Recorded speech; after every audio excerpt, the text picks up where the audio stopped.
Hello everyone, I'm Sahid. Thank you for clicking this video. I'm very happy that you're here. Today I'll be continuing my chapter series on Lessons by Chukwuebuka ibeh.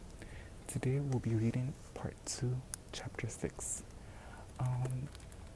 Similar to my other chapter videos, I like to give a brief sort of recap / introduction / summary of sort of what I've read so far from part 1 to part 2, chapter 4 and chapter 5. To sort of begin in the last chapter that we read, which was chapter 5, we sort of explore Uzumaka's sort of difficulty dealing with Obifuna's absence in the house, since Obifuna's father, Ngozi, sent him to the boarding school that he was now going to. It was hard for Uzumaka to cope. She struggled with, at first she thought it was like physical unwellness because of the mosquitoes that were very prevalent in October, and because her husband often left the door open. But she comes to realize that it's not exactly physical, and it's more than that. She feels this sort of mental and sort of emotional unwellness as well due to Obifuna's absence.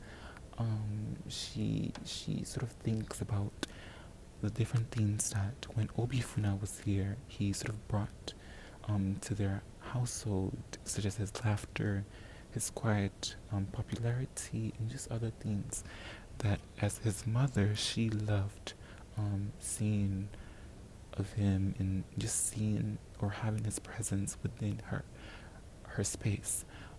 And so, we explore that, and then we also come to, have this moment in which Uzumaka was, invited. Actually, Anozi and Uzumaka were invited by the headmistress in the former school that Obifuna was attending. And she sort of goes by herself because Anozi was working. And when she goes, her and the headmistress, particularly the headmistress, sort of questions the reasons why Obifuna had to leave despite his younger brother Ekene still being at the school. And Obifuna did fairly well. He did well on his YX exams. He was a good student, and he overall did well in school. And so she made this point of trying to understand why they made the decision to remove him from the school. And Uzumaka herself is sort of speechless. She's also mystified by not knowing the true reason to why Anaozi made this decision, and why Obifuna himself was like sort of excited to go to this boarding school, even though he has never been to boarding school. So later, when she returns home, she confronts Anaozi of this, and sort of questioning why he would send their son to boarding school. And he's sort of like, this is my decision. He's my son, and I get to make the decision. This is final. And he's sort of, speaking to Uzumaka in this very aggressive tone, and she ends up just calling her sister because she's obviously frustrated by this little argument / conflict that they had between one another. And her sister knows deep down that it's not fair what her husband did, but she sort of tells Uzumaka that it's probably for the best, and Uzumaka doesn't feel like it is for the best, and so she hung up. And so that sort of ends right there, and then we sort of have another part in chapter 5 in which we explore this sort of difficulty that Anozi and a boy now had.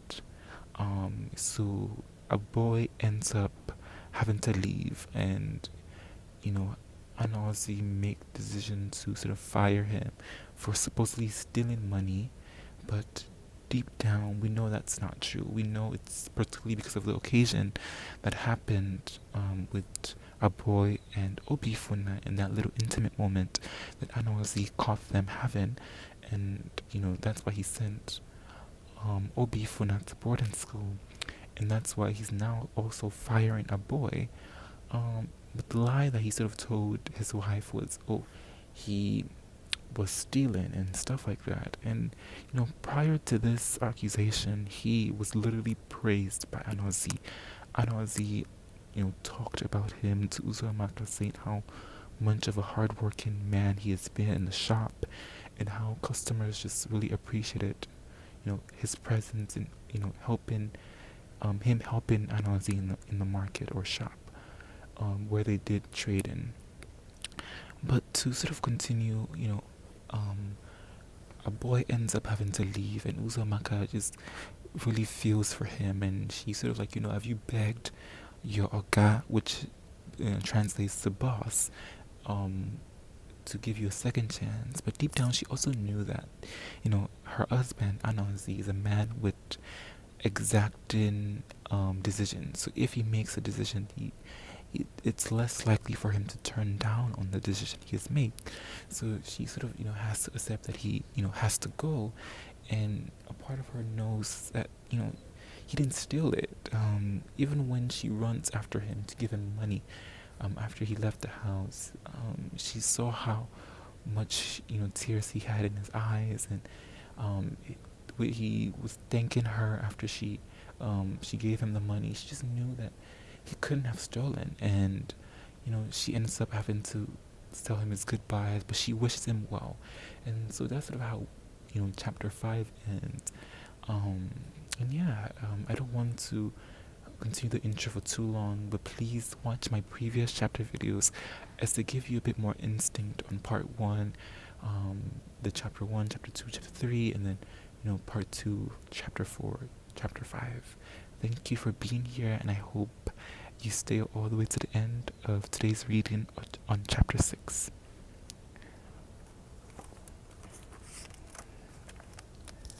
Part 2, chapter 6. The boys had a special anthem for visiting day. It was sung generally in the morning before the gates were opened to visitors. Obifuna spent the entire previous week learning the words by heart. He was caught up in the excitement of seeing his mother, seeing Ekene, after so long.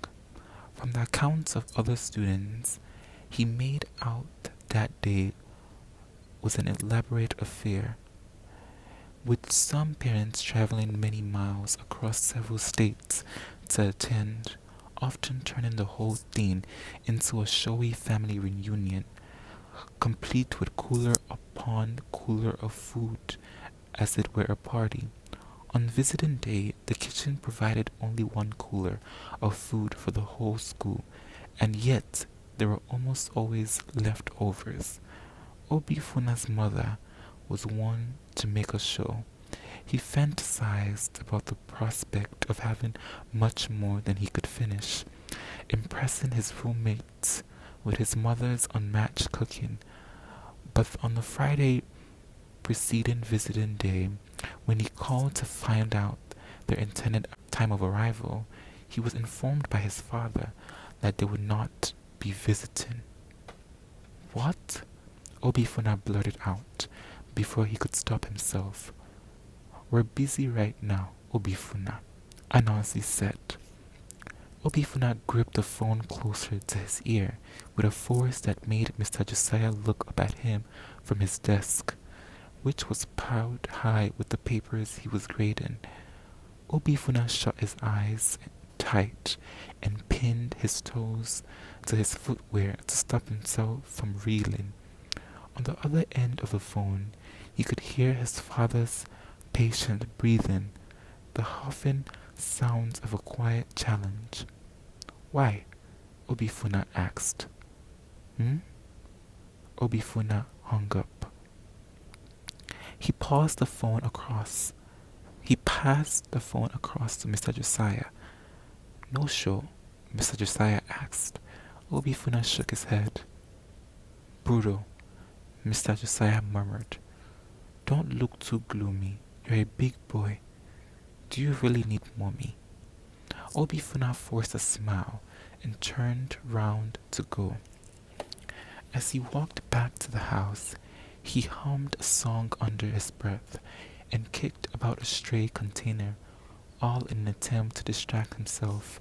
Immersed in the game, his head down, he did not make out the feet approaching early enough to avoid bumping into them. He looked up to apologize and felt the hair on his arms instantly stand on end at the sight of Senior Papilo. Obifuna reached down to wipe his slippers that didn't need wiping, stuttering his regrets.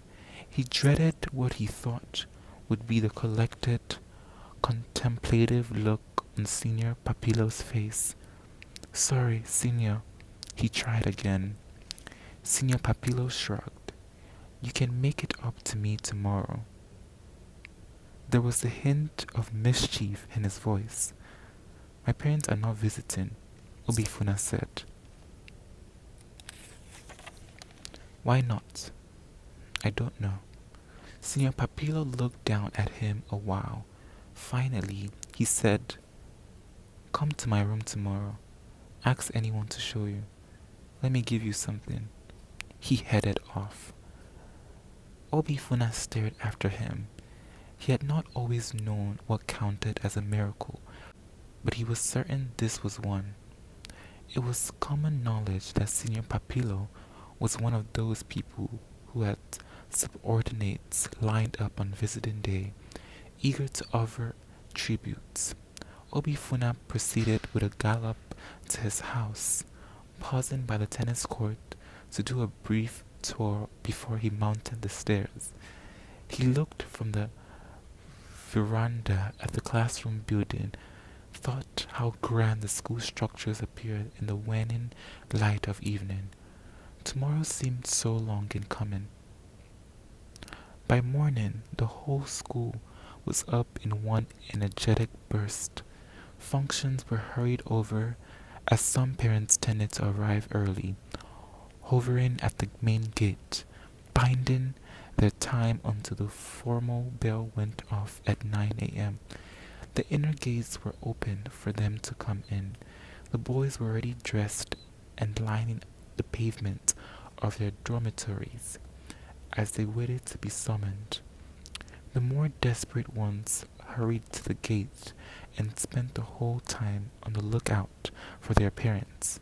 It struck Obifuna that it was similar to the prison visiting in the sitcoms he liked to watch with Ekene back home. He idled about the tennis court with Jeku, absently watching a game until someone came to tell Jeku that his father had arrived. Jeku returned shortly, bearing 2 bags, one containing food and the other provisions. Obifuna followed him upstairs and helped him unpack. Jeku transferred the food to large plates and rose to exit, needing to return the flask to his father, who was waiting by the gate. Obifuna was given the task of looking after the food until he returned. When he was gone, the boys in the room gathered round the corner with spoons in hand. Some of them toured the rooms with the hope of getting themselves fed off other people's goodies, since they had none themselves. Obifuna brushed aside their conspiratorial eagerness, insisting everyone wait until Jeku arrived. One of them tapped him and pointed towards the door. He looked to see a junior student standing there. Are you Senior Obifuna? The boy asked timidly. Yes. There's someone looking for you at the gate. Obifuna frowned. He was aware that it was tradition among the boys to prank each other on visiting day. Bored, they went round giving false summons to people whom they knew were expecting visitors. Those who fell victim to the prank often had to undergo the long journey to the gate, only to discover there was no such summons. He sighed and looked away. The boy walked up to him and tapped him. "Senior, I'm serious." "I'm sure you are," he said drily. He looked up from the food to behold Jeku's roommate's questioning stare. "I'm not expecting any visitors," he explained. "Well, you're the only Obifuna in our class," one of them said, and the boy looks very sure. Obifuna turned him again. The boy met his eyes squarely. It was unusual to be pranked by a junior student, but that might be the idea. Someone could have sent a junior student to make it more believable. For a moment, Obifuna silently dared him to laugh and confess it was a prank, but the boy stared right back, unflinching. Finally, he gave up. "You take me to him." The boy looked displeased. "Senior, he's standing."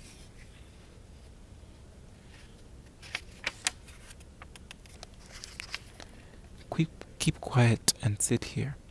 Obifuna tapped on the side of the bed. "We'll go once the owner of this food comes back." The boy would be made to pay if this turned out to be a joke. Jacob barged into the room a few minutes later. He registered the crowd gathered round with displeasure. As he settled down, Obifuna rose, briefly explained that he would be back soon, and headed out with the boy. They walked to the gate together, and as they neared, Obifuna began to believe it was real. Who could possibly have come? Had his father been pulling his leg? He knew, though, that his father was hardly one for jokes. Perhaps his mother had asked one of her relatives who lived nearby to check on him. The junior student halted and pointed forward. In the distance, Obifuna regarded the tall figure in faded t-shirt and trousers in silence. Dust swirled around him. A boy was the last person he had expected to see. He made for an odd picture standing there, arms folded across his chest. He turned after a moment to face Obifuna, and something about that smile told Obifuna a boy had seen him all along. He walked quickly, consciously checking himself from breaking into a run, and hugged a boy, holding on to him for a long, long moment. "Obi," a boy said quietly when they disengaged, searching his face. "How far?" "I'm fine," Obifuna said.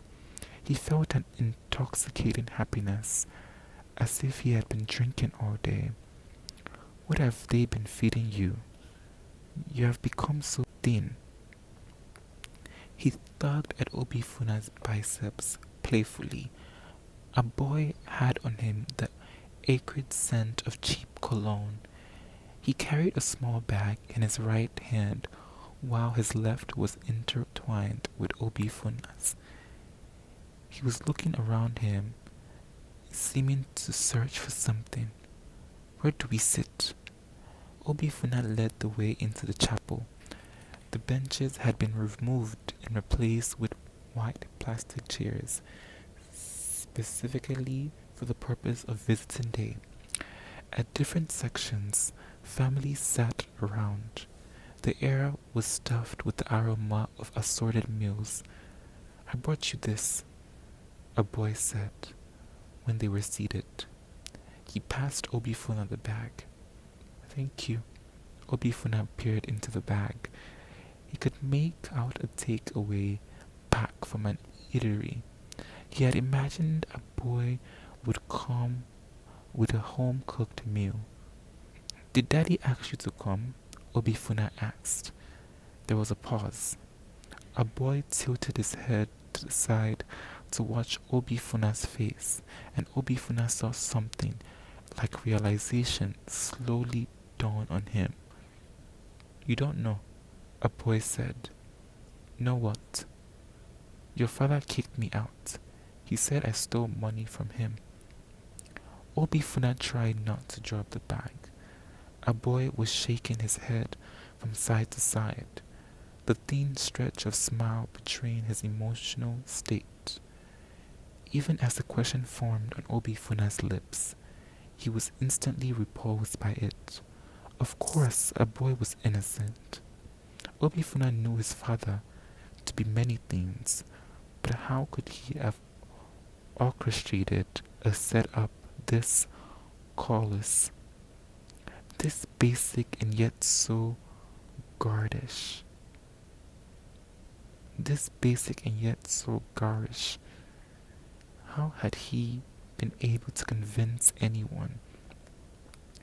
Your mother did not really believe him, a boy said, as if reading his mind. But there was nothing she could do. Oh, Obifuna said. There was nothing else he could say. A boy said, I'm currently staying with Ikem and Dibweze. They are parentices from the next shop, in their one room in Mile 3. I'm doing small jobs by the day to provide food and add to the rent. I'm so sorry, a boy. Don't talk rubbish, a boy chuckled and reached behind Obifuna's head to give him a gentle tap. And then his hand lingered. Obifuna felt a jolt as a boy caressed his ears. I just wanted to see how you were doing, Obi, he said in a low murmur. Despite himself, Obifuna could not help but smile as a warm feeling spread all over him, numbing his toes. He reached out to take a boy's hand. A boy hesitated, his eyes seeming to dart about, as if to make sure they weren't being watched. And then he gripped Obifuna's fingers briefly and let go. Your father doesn't know I'm here, so please don't tell him, or even your mother, or Ekene. Obifuna nodded. Of course. A boy stood up to go. Stay well, Obi. Obifuna watched him head to the gate, his broad shoulders, his slightly bowed legs, his ungainly walk. He watched until a boy disappeared from sight. Sunday took a slow start, still reeling from the thrill of the previous day. The boys shuffled to class for Sunday school as if in mourning. Even the sermon at the main service was more subdued than usual, unbearably long, and Obifuna fought to stay awake. He was relieved when the final grace was shared, and everyone rose to exit the chapel in order of seniority. He was on his way back to the house with Jeku amid a cluster of his classmates when he heard hissing coming from the senior house. Everyone picked up pace, looking straight ahead, none daring to look back, as this would mean sacrificing oneself for whatever errand there was. Obifuna was almost successfully past the senior house when one of the boys tapped him and pointed in the direction of the hiss. It's you, Obifuna. Obifuna looked up. It took him a few seconds to register Senior Papilo, and he felt the coldness realization numb his spine. How could he have forgotten the promise to visit him yesterday? He handed his Bible and hymn book to Jeku and turned round to Senior Papilo's house, treading every footfall that led upstairs. Senior Papilo was waiting for him at the final landing, and he silently led the way down the corridor and into a large room, stopping at a spacious corner at the far end. Within the already impressive outlook of the room, the space set itself apart, somehow, exuding a quiet authority. In place of a bunk, he had a bed that was balanced on stacks of old cupboards. On the wall above, boldly scribbled in capital letters, was the word Papilo. "Kneel down," Senior Papilo said in a low voice. His back turned to Obifuna. Obifuna began to speak. "Senior, I'm so sorry, I forgot." Senior Papilo tilted his head backwards to look at him, without fully turning, and Obifuna found himself descending to his knees. The rest of his apologetic explanation cut short. He wondered why it mattered so much to Senior Papilo that they had been one less month. He wondered why it mattered so much to Senior Papilo that there had been one less mouth to share the treasures he must have received yesterday. But then Senior Papilo's quirkiness was what defined him. He might have interpreted Obifuna's failure to turn up as a defiance of sorts, a slap to his authority. Obifuna remained kneeling as Senior Papilo changed and left for lunch. Senior Papilo returned just when Obifuna's knees had begun to hurt. He carried a plate of food in his hands. The smile on his face faded as he approached. He locked the food in his cupboard and sat on his bed. He was fiddling with an egg, tapping the shell lightly as if checking to see if it would crack. For a while he seemed engrossed in the act, oblivious to Obifuna's presence. When he finally looked at Obifuna, his expression was one of distracted puzzlement, as though he did not recognize him. "Is that a handkerchief you have under your knees?" he asked suddenly. Obifuna glanced down at the handkerchief he had placed on the floor to prevent his white trousers from getting stained. He made to remove it, but Senior Papilo raised a hand to halt him. He reached under the bed for the bucket underneath and scooped out a bowl of water. He sprinkled it on the ground and shuffled his slippers on the wet floor until it was messy enough. "Lie down on this." Obifuna looked at him. He wondered just how far he could hold his own against Senior Papilo. He wondered too if he would be the first to disobey him. What was the worst that could happen? But he lifted himself from his kneeling position and lay down on the muddy mess, feeling the cold floor against his chest, the wetness seeping into his skin. "Look up," Senior Papilo ordered. Obifuna looked up at him. "What's your name?" "Obifuna." "Where are you from?" "Igbo Ugu." Senior Papito looked at him closely. "I'm from Isuofia. You know there?" Obifuna shook his head. "It's the closest town to Igbo. Ukbu. We're like brothers."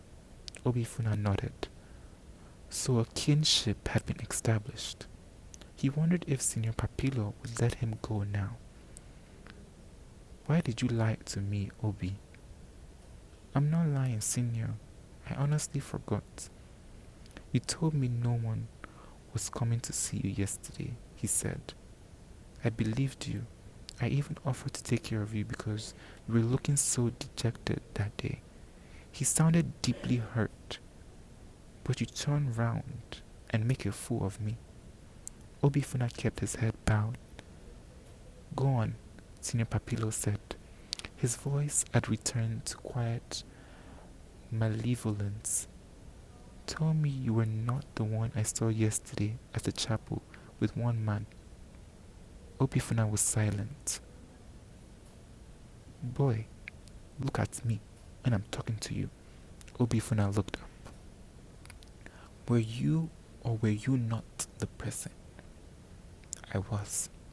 "So why did you lie?" Obifuna took a breath. "I did not know he was coming."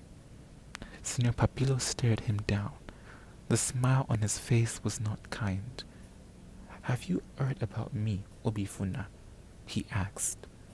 Yes, Senior. Did they tell you that the one thing I hate more than lies are lies that are stupid?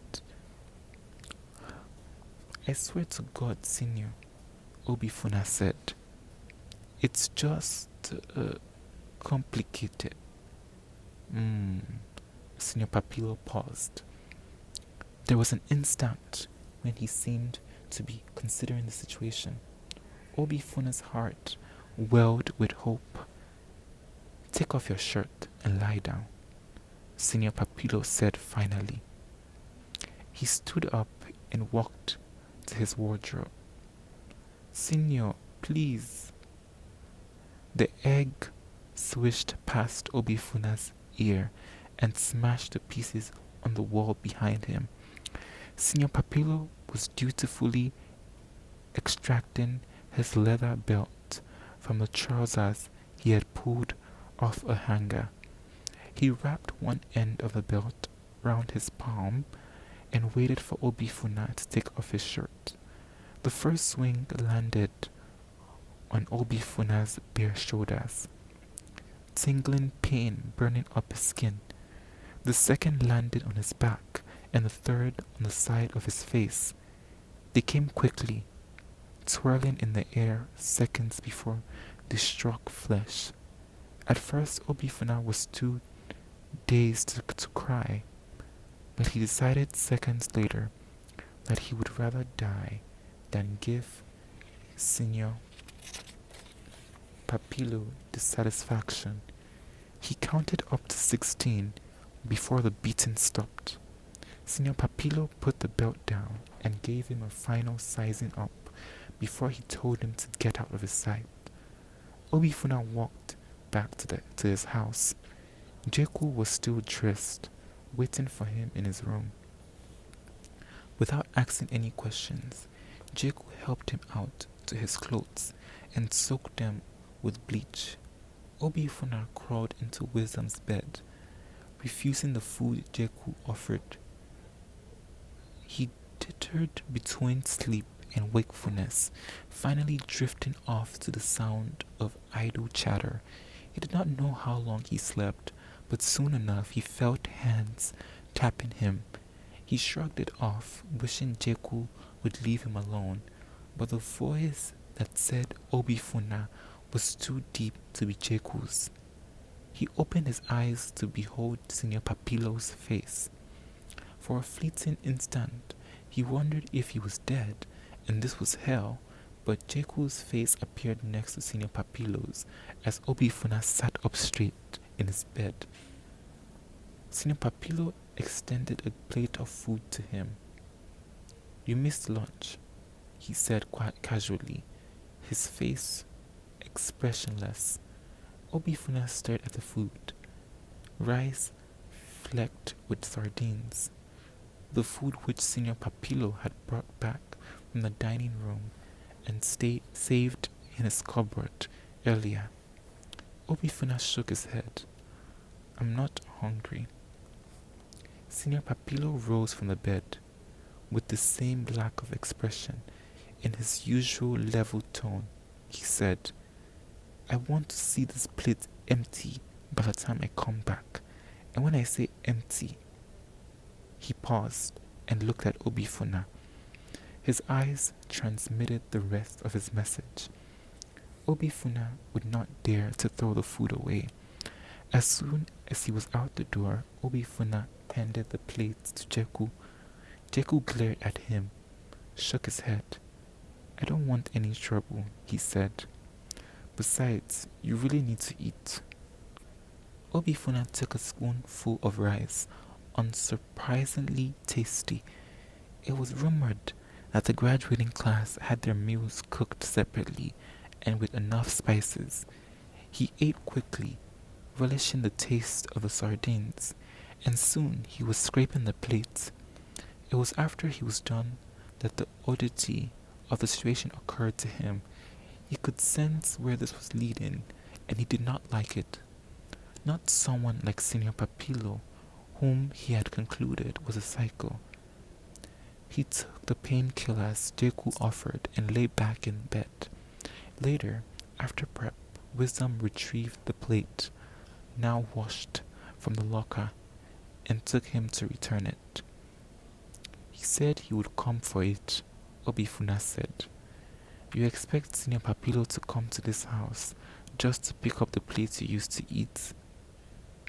Wisdom enunciated each word slowly to make Obifuna see his own ridiculousness. Obifuna took the plate to Senior Papillo's house. Senior Papillo sat perched on a bench in his corner of the room, lifting dumbbells, rippling muscles glistening in the light from the bulb above. He looked up at Obifuna and set the dumbbells down. Looks like someone did not forget this time around, he said with vowed amusement. He reached for a small towel hanging by the window to wipe away the sweat on his face and round his neck, gesturing offhandedly to his cupboard. Obifuna could sense Senior Papillo watching him while he put the plate back. As he made to leave, Senior Papillo held his wrist. Look at me, he said. Obifuna turned to face him. Senior Papillo's eyeballs in the yellow light took on the almost translucent sheen of fine honey. Senior Papillo pulled him downwards until he was in a squatting position, sandwiched between Senior Papillo's open thighs. He kept his eyes on the sweat that trickled down Senior Papillo's neck to his chest, disappearing through the tuft of hair round his navel. As Senior Papillo studied his face in the light, running his finger gently over the welt on one side of his face. Jesus, I can be a beast sometimes, Senior Papillo said, smiling through his regret. He cupped Obifuna's chin in one palm, tilting it upwards so that Obifuna's eyes met his again. This is what happens when I get provoked, Obi. And I was just trying to be your friend, he sighed. I'm sorry, Obifuna said. He did not know why he apologized, only that there was something in Senior Papillo's eyes, almost pure and sad, that made him want to set the course of the previous day back in motion, so he could erase a boy's visit and be with Senior Papillo. Senior Papillo held on longer, his face inching so close that his nose almost grazed Obifuna's, and then he pulled away. Obifuna could still smell the mustiness of his sweat, could still feel his heartbeat. I forgive you, Obi, he said after a while. God knows I forgive you. That was all it took to become Senior Papillo's boy. There had not been a direct statement of intent on either side, but Senior Papillo took on the role of a school father in the following days, and Obifuna grew into the role of a boy, and he supposed that was how it went. Jeku joked, his tone not hiding its underlying disapproval, that it was the oldest story in the book. Senior student marking out a junior student to bully with the sole intention of manipulating him into submission. Obifuna did not know about being manipulated.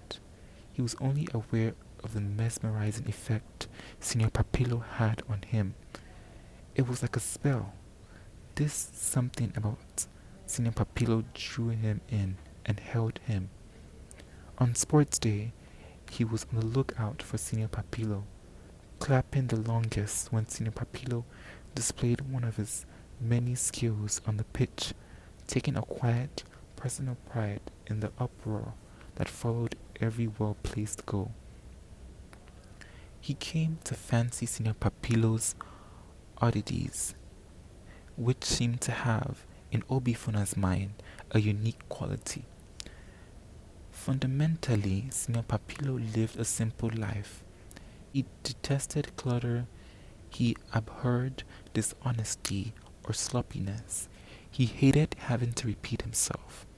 Obifuna learned to be alert, to carry out chores with demonstrative efficiency. He learned to preempt Senior Papilo's needs, creating a routine for the chores, intensely gratified whenever he managed to extract from Senior Papilo a rare approving smile. In the afternoons after class, he retrieved Senior Papilo's uniform and had it washed alongside his and hung out to dry before the time came for his extramural classes. Shortly before night prep, he ironed the uniforms with coal and delivered Senior Papilo's to, to him immediately after prep, which once he walked in on Senior Papilo punishing one of his other boys, and Senior Papilo had pointed at the shirts Obifuna delivered and said that was how a shirt that had been ironed should look. Obifuna liked the benefits that came with being Senior Papilo's boy. He could easily skip Saturday functions now, spending the mornings in Senior Papilo's corner on his wide, soft bed, reading a book or sleeping or eating with Senior Papilo. Senior Papilo's generosity stunned him. Obifuna's understanding of the school's father-son relationship was one where the son was essentially the provider and the father was the protector. But with Senior Papilo, nothing was ever requested or even expected of him. Senior Papilo never failed to save up food for him whenever he missed the refectory while engaged in a chore, which so that he took to deliberately missing the refectory, as Senior Papilo's supplements were tastier and filling. Senior Papilo's soakings lived up to their name, consisting of an entire roll of cabin biscuits and spoonful upon spoonful of milk. Obifuna worried that he would get a stomach upset afterwards, but it was the takeaways he most looked forward to, which Senior Papilo got on the Thursday nights he scaled the walls to go into town. It was the only time he had all four of his boys, each from a different class, together, watching with smug pride as they wolfed down the plates of fried rice and chicken and salad so elaborately packed in foil.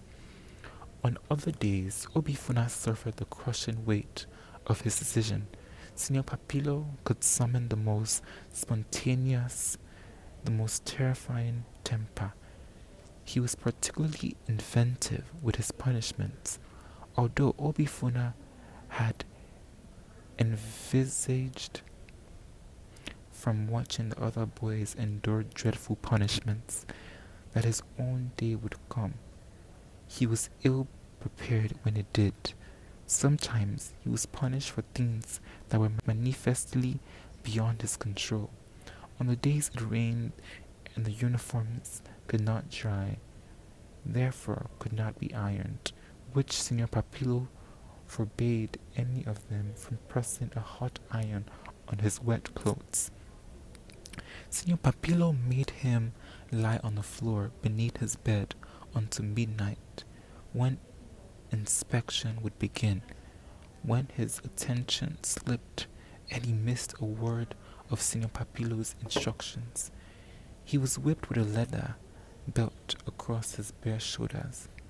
Afterwards, Senior Papilo would survey the injury with an almost sad expression, going on and on about being forced to hurt him, prompting Obifuna to apologize. Still, it was fundamentally a fair trade, and it had its benefits. It made the other seniors leave him alone. Some of them, out of loyalty to Senior Papilo, going as far as to exclude Obifuna from mass punishments. And when, in July, it came the time for Senior Papilo's graduation, Obifuna nursed a stubborn lump in his throat. "Will you miss me?" Senior Papilo asked him once, throwing Obifuna off balance as they ate together from a plate of sokin that Senior Papilo had made. The food got stuck in Obifuna's throat, and he took his time swallowing as he nodded. Senior Papilo traced his eyes for a long moment. For once, for a split second, Obifuna thought he could interpret what that dewy-eyed glassiness in Senior Papilo's eyes meant. And then Senior Papilo looked away and looked at him again, and just like that, it was gone. And that is the end of chapter 6 of part 2. Let's talk about it. So, to sort of keep chapter 6 of part 2 short, we sort of start with,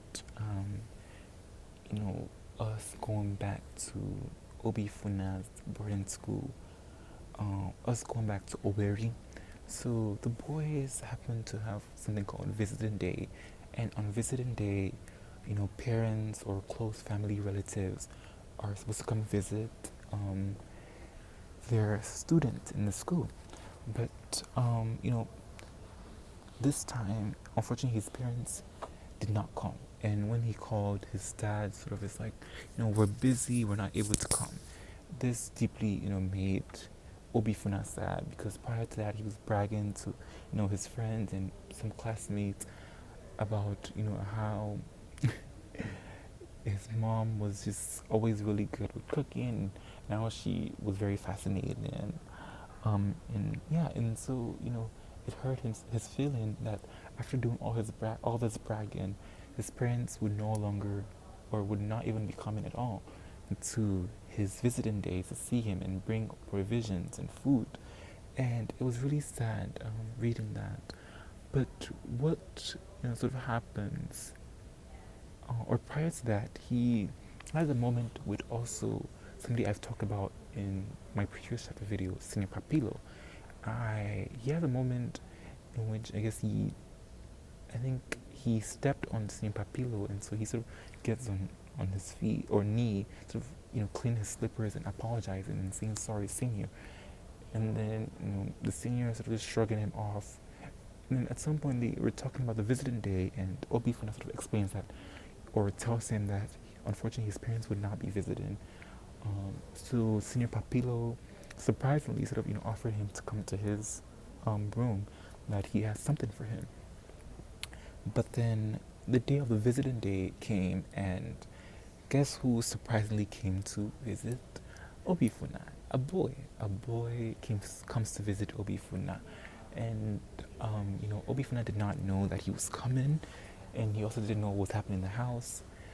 So initially, when they called him that somebody was coming to visit him, he wasn't sure.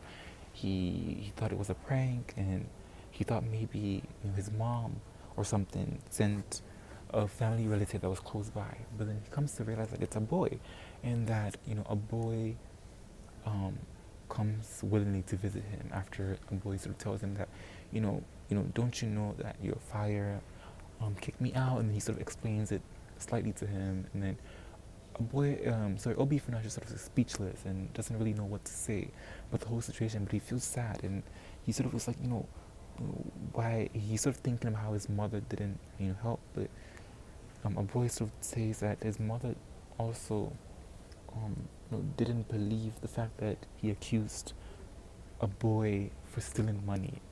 Even deep down, Obifuna knows that a boy is not someone to do that, and so we have that moment with a boy, and then they have this little intimate moment. A boy sort of caressing Obifuna's ears, and they're sort of touching each other's fingers, and it's just really intimate. At some point, a boy ends up leaving, and after that, Obifuna spends a good time just sort of thinking about that. And then Sunday came, and on Sunday, he sort of remember that he didn't go to, Senior Papilo's room, and so he ends up going trying to apologize, but then Senior Papilo sort of, obviously this popular senior, and with just the history about, senior and junior relationship, he sort of has this ego, and so he ended up, beating a boy and making him do all these things, making him kneel. Like literally, he had to kneel for a long time. When Senior Papilo went for lunch and he was still kneeling, and he put some white, you know, handkerchief under his knee, but then Senior Papilo, when he came back, sort of tells him to take it out and tells him to lay down, and he makes all this messy floor with water and his dirty slippers, and all these just really crucial things that he did to Obifuna, and Obifuna sort of had to go back to his dorm, sad, and he just went to sleep, and the next day he wakes up, not sure how long he slept, but guess who he sees? He at first thought, it was his friend Jeku who was waking him up, but he comes to realize that it's Senior Papilo who like came to his room to sort of wake him up and offer him food because he missed lunch. And I'm just in my head, I was thinking like, why does he even care? After you abuse, this poor boy, now you're like offering him lunch. It was just really surprising to see that. And then, he sort of tells Obifuna that he better eat the lunch, and so Obifuna, makes sure to listen, and he eats the lunch, and then ends up having to go back to his Senior Papilo's dorm to return the plate. And when he does that, he sees Senior Papilo having this sort of, I guess, gym moment. He's exercising, sweat, he's all glistening with the light is shining on him. And then they have this really weird moment which Senior Papilo sort of has him squatting in between his thighs. And I was just like, oh my god, where is this getting to? But, it didn't get too bad, but I just feel like it was sort of like an intimate moment. Like, and then, Obifuna, obviously, I think that was his goal. I think his, Senior Papilo's goal was to make Obifuna submit to him. And so Obifuna ended up apologizing, even though he didn't do anything wrong.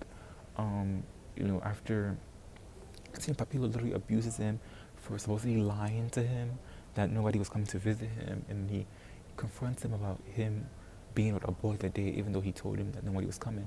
And it really upset him because it's like, what's your business, bro?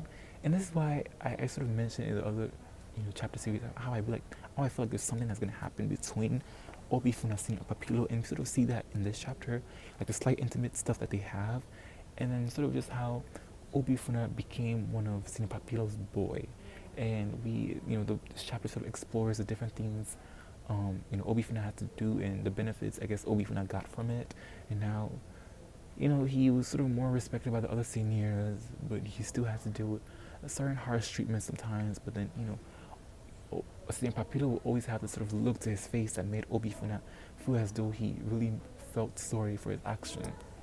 And it was just really interesting reading that, and sort of how unfortunately he's basically became this boy who submitted to Senior Papilo, excuse me. It was something I just found weird. But anyways, towards the end we come to realize that Senior Papilo had to graduate, and before his graduation he sort of asks Obifuna, is he gonna miss him?